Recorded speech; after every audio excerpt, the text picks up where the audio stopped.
We do want to point out, too, everybody, that the markets, we did see some reaction. The equity markets, they sold off into the close, moving to really their lows of the session, moving into negative territory. And we do see Treasury yields at 10-year went down to 2.98. So there's a quick check on the markets. Let's bring in Axel Merk. As Chief Investment Officer of Merk Investments, he helps manage $700 million in currency-focused assets. And Axel, we did see the dollar come under pressure. The Fed chairman not necessarily saying anything new, but anything that you can glean from his comments that you think is significant here?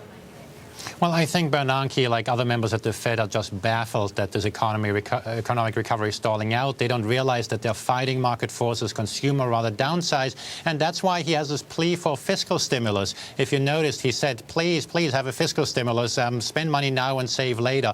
That's obviously not happening with the Congress we have, and so the Fed will stay very accommodative, and indeed, interest rates are lower than in Japan right now on the short end, and so that's one of the reasons why the dollar remains under pressure. And then Jamie Dimon, I think he was brilliant. He should be the Fed chairman rather than Bernanke, pointing out that we have too many bureaucratic headwinds. And Bernanke's answer was just, hey, it's complicated. Well, gee whiz, of course it's complicated because the Fed cannot possibly regulate the complex financial world with all these tools. They need to work with market forces, and the market forces have been playing out. And as long as the Fed is fighting them, the dollar will remain under pressure because it's just very expensive to conduct policy in that environment. We're back with Axel Merk. Axel, I'm glad you're here. I'm glad you listened to Chairman Bernanke. You have been spot on with the euro. So my question is, did what you just hear from the Fed in any way change your view of the dollar and the euro, and what are you doing right now?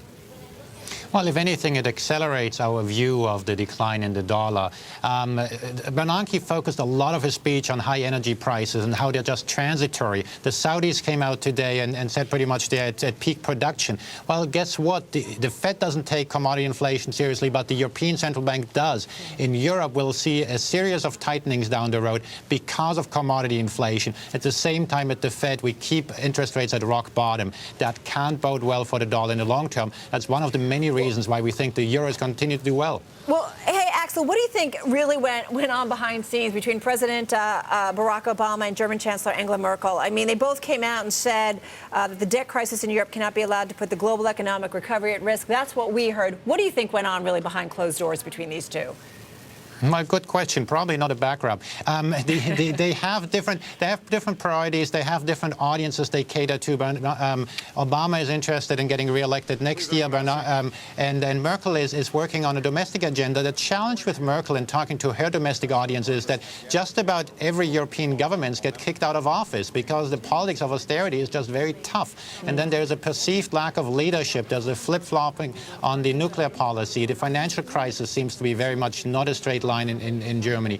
And so it's very tough for Merkel. And so when they have these negotiations, they have different priorities. The key advantage that Merkel has is that the German consumer is not leveraged compared to the American consumer that's overly extended. The German consumer is doing great right now. And so we will have a tight environment, and the German consumer will do just fine in that. And so from that point of view, Germany is going to come out of this far stronger, whereas in the U.S. we're struggling, and we don't know what policies we're pursuing on the fiscal or the monetary side, and that creates a lot of instability in the markets and likely a weaker dollar. So, Axel, you buy it, because apparently at dinner last night, the German Chancellor telling President Obama that the euro region will overcome its debt crisis and emerge strengthened. So you buy it. That's what they're going to do. Well, what we have said is two things. First of all, that we believe that the issues in the Eurozone are real, but they ought to be reflected in the spreads in the bonds. And if Greece gets their act together, which we don't think it will, they'll have to pay the price for it. Similarly with Portugal or Ireland. But the euro as a whole was doing great. Think about how much tougher it would be for German exports to take place